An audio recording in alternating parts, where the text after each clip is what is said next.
Hey guys, welcome back to my channel. Today my video is on why I stopped tracking macros. This was a massive thing for me, and macros have been a massive thing throughout my fitness journey so far. If you've been following my fitness journey for a while on Instagram or Snapchat or whatever, you will know that I tracked macros for basically since starting my Instagram account, which was approximately 8 months ago maybe. In around the end of March / beginning of April, I started my fitness account, which is Busy Bee Fitness, and I started tracking macros around then. I had made a lot of progress before tracking macros and before having quite as good a knowledge as I do now of nutrition and all of that. So it is possible to make progress, but I found my progress was plateauing quite quickly, and I was just I was building muscle, but I wasn't really eating right or feeling good with what I was eating. I was kind of just like eating normally, and then kind of thinking, oh gosh, no, I need to be healthy. I'm going to cut out carbs for like 3 weeks and just cut out carbs, and it was all kind of going to plot. I was like, I need a plan, I need some help, let's track macros. So I did a lot of research and I did it all myself. I didn't get a nutritionist or a coach or anything like that. I didn't put it in a macro calculator or anything like that. I did it myself manually. I know I've been saying for ages I'm going to do a separate video on that, how to work out your macros, and I will do it, I promise, even though I'm not tracking them anymore. But yeah, I loved it. I friggin' loved tracking macros. It gave me confidence with knowing what I could eat, because the good thing about tracking macros is it's IIFYM if it fits your macros. So technically you can eat whatever you want as long as it fits your macros. So that was the thing that I sort of loved about tracking macros. A lot of people like tracking macros because it gives you the flexibility. It's flexible dieting. It gives you the flexibility to eat kind of whatever you want. So I knew long term that I didn't want to track macros for the rest of my life, and that I wanted to find a sort of less time-consuming method for me. And I knew intuitive eating was something that a lot of people did, and that I sort of thought, wow, I wish I could do intuitive eating. And I don't like that people promote intuitive eating as you should do intuitive eating. Macros is bad for you. Macros is obsessive. Huh? I didn't have a freaking clue about how to do intuitive eating. Not everybody, anyway, knows enough about nutrition to just jump straight into intuitive eating, and I wouldn't have had a freaking clue how to do that. So I didn't. I did macros instead for April, May, June, July, August, September. 6 months I did intuitive macros throughout the summer. And to be honest, I did it for about 4 months really well, and then throughout the summer I was really on and off. Like, I went traveling and all of that, so it was much more flexible, and I kind of just did macros whenever I wanted, which was kind of like a slow sort of journey into intuitive eating, because I was kind of just doing macros / making healthy choices, because I already knew a little bit more about what was in food from doing macros for 4 months before. So macros has given me an amazing knowledge of food.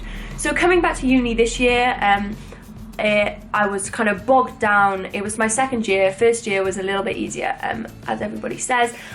I came to second year, I was very bogged down with work, and it's very overwhelming. The lectures were really quick, really hard. The work was thrown at you, like, it was just so much. It was coursework, like a lot of the time.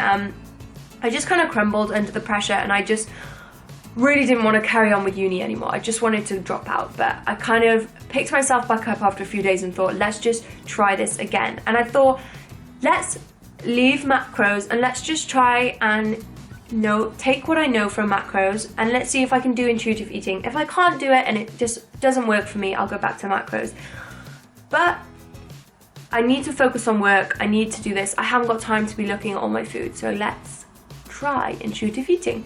So I gave it a go, and luckily it was perfect timing. I clearly knew a lot, I clearly knew enough about food to start intuitive eating, and I was ready, and it worked for me.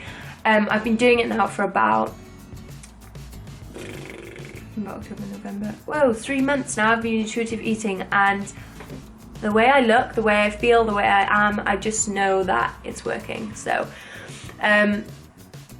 yes, on Wednesday I put up a video on a day in the life at university, and that's all about sort of, I do a day of intuitive eating on there.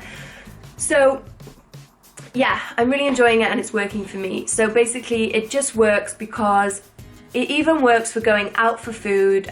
So if I go for breakfast, the other day I went for breakfast at a pub, and I had porridge with banana and honey. Now, I know I can tell you from tracking macros that porridge will be obviously high in carb and will have a little bit of fat in it. The milk that's going into porridge will have roughly 10 to 20 grams of 20 to 20 grams of carbs in it, and a little bit of fat also. So we've currently got high carb and low fat. Then the banana is going to be all carbs and extremely low fat, and the honey is going to be all carbs and basically no fat again. So we've got a high carb, low fat meal there. And that's how I do my intuitive eating. I think if I've had a high carb, low fat meal for breakfast, I still roughly work on doing a high carb, low fat day to day, just because I love carbs. So I can see that I've had high carb, low fat. Then for lunch, or depending on when I go to the gym, I will then have carbs after I come back from the gym. And then, so say if I went to the gym before lunch, for lunch I would have a high carb meal again, with a little bit low fat, and then for dinner maybe I'd have an omelette with higher fat and lower carb. That's kind of how I work intuitive eating. But I'm going to be hopefully doing more day in the life videos where I sort of talk about my meals and what I'm doing day to day with the intuitive eating, because I think that'd be helpful for anybody who wants to move towards intuitive eating. So that is basically why I stopped tracking macros. It's not because I hate macros, it's not because I got obsessed with macros, it's not because I dislike macros.